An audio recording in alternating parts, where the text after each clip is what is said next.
Have you ever woken up with that heavy feeling in your chest? Like the world outside is full of battles waiting for you? Sometimes it's not even about big tragedies. It's the constant pressure, the silent fears, the invisible enemies that drain your peace. And deep down you wonder, who's protecting me? Who's standing guard when I can't even guard myself? Psalm 91 is often called the soldier's psalm because it feels like divine armor. But let's be honest, many people recite these words without ever truly tasting their power. It's not just poetry, it's a battle cry, a declaration that no darkness, no storm, no hidden danger has the final word over your life. The moment you step into this psalm with faith, you're stepping into a fortress stronger than steel. Now here's the truth, most people miss this protection doesn't remove life's challenges, it transforms how you face them, and that's where the miracle lies. When you walk under the shadow of the Almighty, fear may knock, but it doesn't get to stay. Doubt may whisper, but it doesn't get to win. Psalm 91 is God's personal letter to the weary heart saying, "You are not alone, and I've already stationed angels around you." In today's prayer, we won't just read the verses, we'll step inside them. We'll unpack the hidden promises, line by line, like opening a chest full of treasures that were always yours, but maybe left untouched. And by the end of this journey, you'll realize that Psalm 91 isn't just a morning reading, it's a shield you can carry through every hour of your day. So take a breath, lean in, because the words you're about to hear could be the exact armor you've been needing. Psalm 91 begins with a phrase that sounds simple, but holds a universe of meaning. He who dwells in the shelter of the Most High will rest in the shadow of the Almighty. Notice the word dwell. It's not about visiting occasionally or showing up when life gets tough. To dwell means to live, to settle in, to make God your permanent address. And here's the challenge. Most of us treat God like a hotel instead of a home. We run to Him only when the storms hit. But the psalm promises peace to those who actually choose to stay in His presence day after day.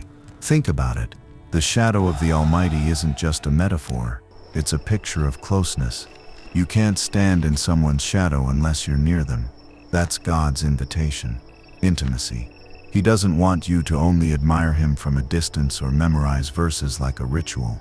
He's asking you to walk so close that His shadow literally covers you, shielding you from the burning heat of fear, anxiety, and doubt. And when you live in that shadow, you start to realize that safety isn't the absence of danger, it's the presence of God. This truth flips our perspective. We spend so much energy trying to control circumstances, worrying about outcomes, calculating worst-case scenarios.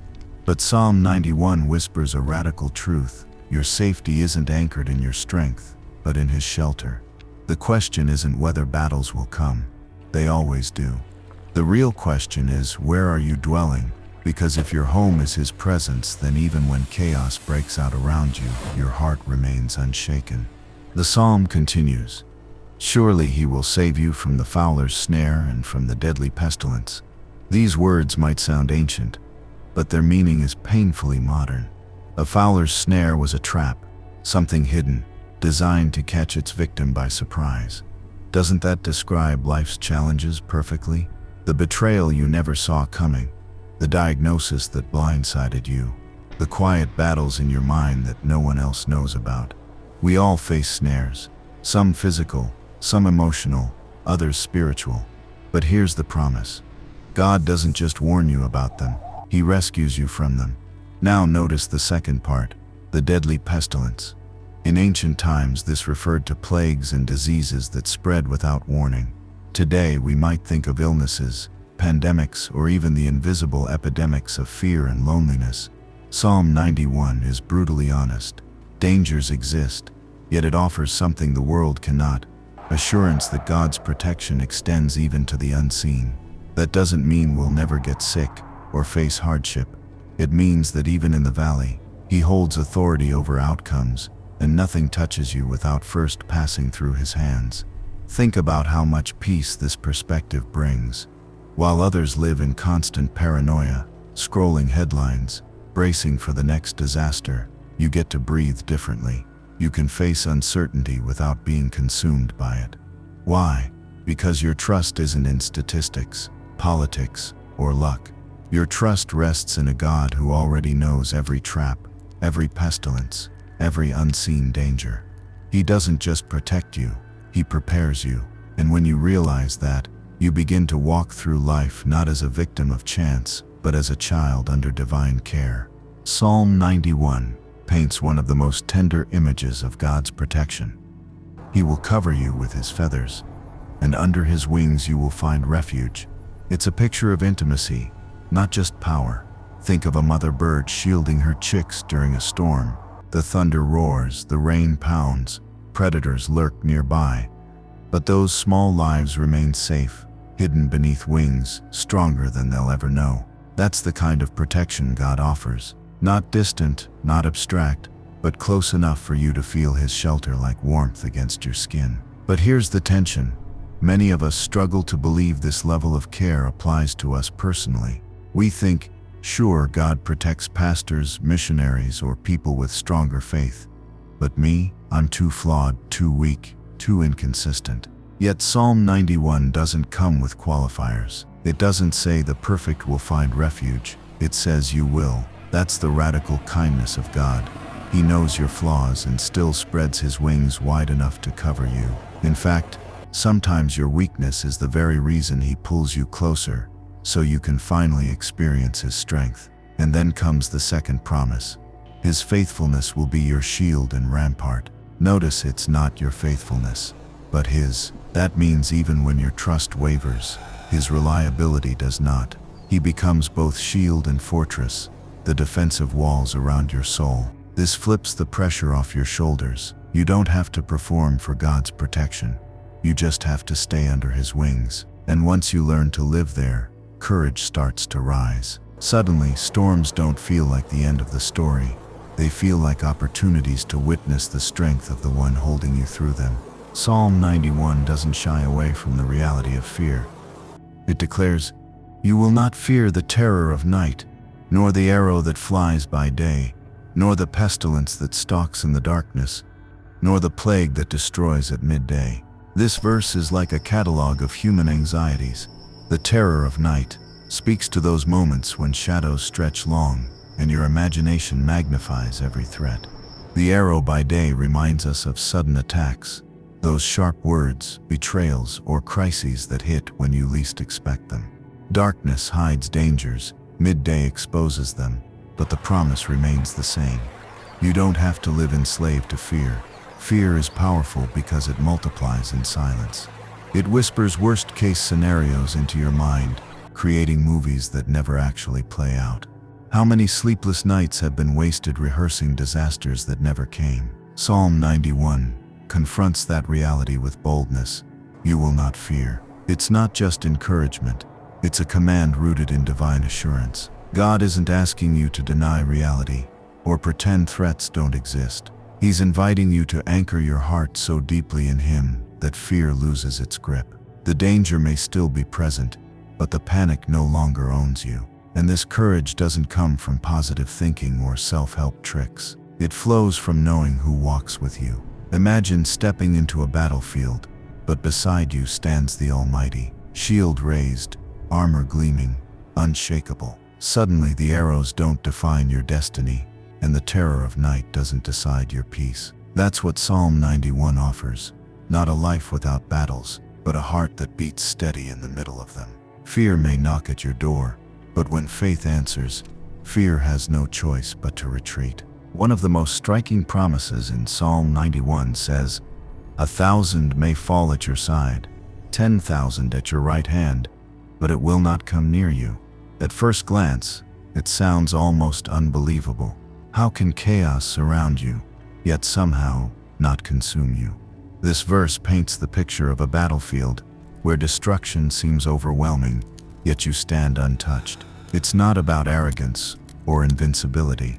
It's about divine separation. God draws a line that danger cannot cross without His permission. It's a bold declaration that your life is not at the mercy of statistics or fate, but under the careful watch of the Almighty. But let's be real. We've all witnessed moments when it feels like the opposite is true. People of faith do face hardships. Loved ones get sick. Jobs are lost. Tragedies happen. So how do we reconcile this verse with reality? The key lies in understanding that God's promises don't always mean immunity from every struggle. They mean victory through them. The falling here represents the world's chaos, the fragility of human systems, the instability of life. And yet those who cling to God discover a strange resilience, a peace that outlasts the storm, a protection that doesn't always keep you from the fire, but surely carries you through it. This truth creates unshakable confidence. Imagine walking into your day, knowing that no matter what headlines scream, no matter what crises erupt, your soul is secured. Yes, thousands may fall, but you remain, not because of your strength, but because you're anchored in something greater. This doesn't just change how you survive hardships, it changes how you live daily life. Instead of bracing for disaster, you begin to expect deliverance. Instead of walking with dread, you walk with purpose. And that's the gift Psalm 91 offers, the ability to stand strong when the world shakes, knowing you're held by hands that never fail. Psalm 91 is not just a chapter to be quoted in church or posted on social media. It's a daily lifestyle. It's choosing every morning to dwell in God's shelter instead of your fears. It's deciding to believe His wings cover you even when the storm rages. It's walking through chaos with steady steps because you know who walks beside you. And the truth is, this psalm becomes most powerful not when it's read, but when it's lived. Each verse is an invitation to trade anxiety for trust, panic for peace, and despair for hope. But here's the challenge. Are you willing to make it personal? It's easy to admire these promises from a distance. It's harder to step inside them, to claim them as your own when fear whispers louder than faith. Yet that's exactly what God invites you to do. He doesn't say if danger comes. He says when, and promises that even then, His faithfulness will not fail.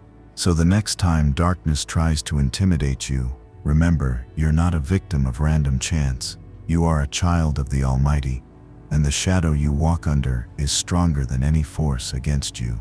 So today, carry Psalm 91 like armor. Speak it, breathe it, live it. When you wake up, declare, I dwell in the shelter of the Most High. When fear tries to grip you, remind your heart, 1,000 may fall, but it will not come near me. And when doubt tries to silence your prayer, let this chapter roar back with truth. He is my refuge and my fortress, my God in whom I trust. This is more than poetry. It's survival, it's hope, it's power, and it's yours. Before you go, I want to ask you, what part of Psalm 91 speaks most to your current season? Where do you most need His shadow to cover you right now? Share it below. I'd love to hear your story. And if this message lifted your heart even a little, don't forget to subscribe and turn on the notifications, because we'll keep walking this journey of faith together, one promise at a time.